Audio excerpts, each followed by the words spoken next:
Hey everybody, Jeff, your executive gardener. Thanks for joining me. Well, it's starting to get sizzling hot here in Houston, Texas. It's the beginning of May, and this episode is about growing cucumbers, specifically pickling cucumbers. So if you're like me, I don't have a lot of space in my backyard. In fact, I'm starting to encroach in my neighbors' backyards and their raised beds because I'm running out of space. And as most of you who've seen my videos before, I'm a big fan of dill pickles. I love making dill pickles.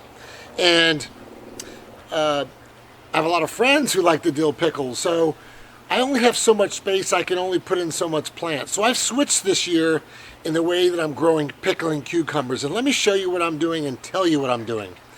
So there's two real varieties of pickling cucumbers, monoecious and gynoecious. And I'll put the spellings right here for you. And so for the monoecious variety, it's like a Boston pickling cucumber. Those type of varieties, they do vine out. You can also get pickle bushes and some sumpter pickles and all that.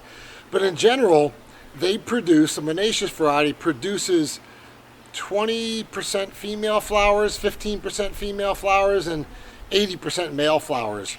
Or you can get the hybrids, which are the gynoecious, which produce 80% female flowers, which by the way are the only things that can produce cucumbers, and 20% male flowers.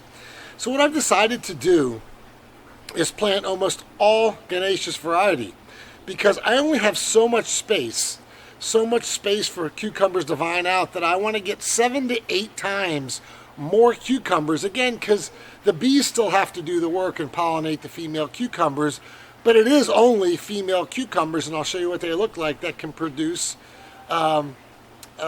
cucumbers. Okay, so I've already picked a number of them off. I'm going to put the varieties that I grow right here, right now on the screen. I'll also put it in the description box in the bucket. You can get these seeds, look them up by name. They come from the Ukraine, okay? And it takes a few weeks to get them, but I'm sure when I put this up, there's going to be a mad rush to eBay and they're going to probably sell out. But I'm telling you folks, you're going to get a germination rate of 95%.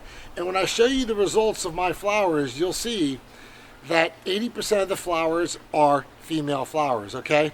And there are enough male flowers to go around, as you'll see, because my plants are getting, pollinated, okay?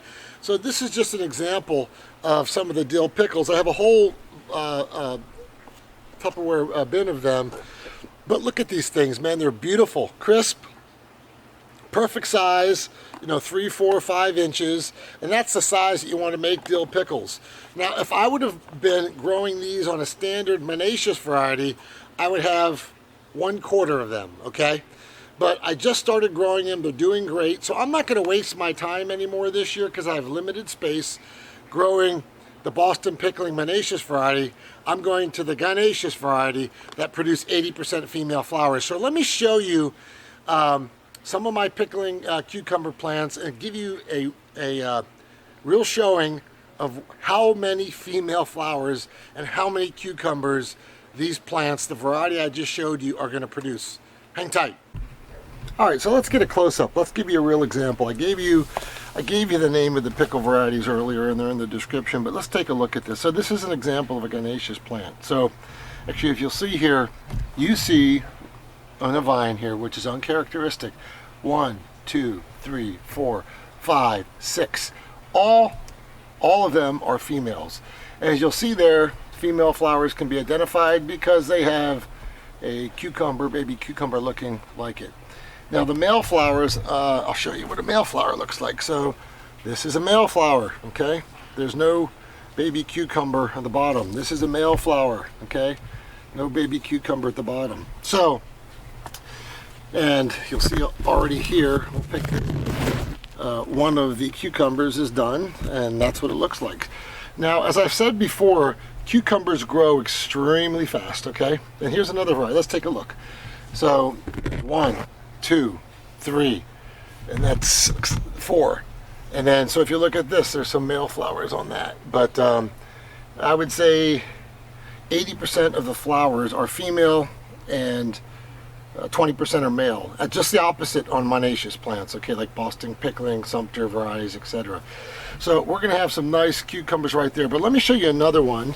and it'll give you a really good example because this one is vined out and it's really clear. So take a look at, I gotta get out of my shadow here. Okay, so take a look at this variety, okay? There's 2 of them there. And they're vining out, and I'm gonna try to do my best camera work, which is probably not gonna be great, but let's get close up and take a look at this, okay? So this is where the plant is planted, okay? So take a look. So you see here that you've got all female here. 1, 2, 3, 4, 5, 6, 7. And let's go along this vine. Follow me, okay? Look how many cucumbers, female cucumbers, are on this, okay? They're all female cucumbers, okay?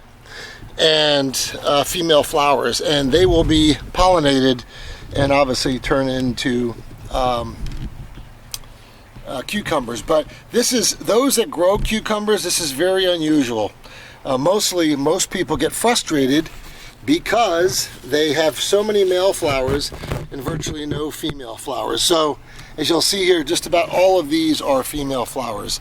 And as you can see from there, we're going to have just that one vine alone will produce 8 pickles, okay? So it's doing very well. And then here's another one right here, which is growing, and they're all along our vine. So with a monoecious plant like a Boston pickling cucumber, I would expect maybe 20 cucumbers for all of these. I expect 80 for these type of plants. So I'm also in the process of growing some additional cucumber plants that will take the place of these in another 4 to 6 weeks.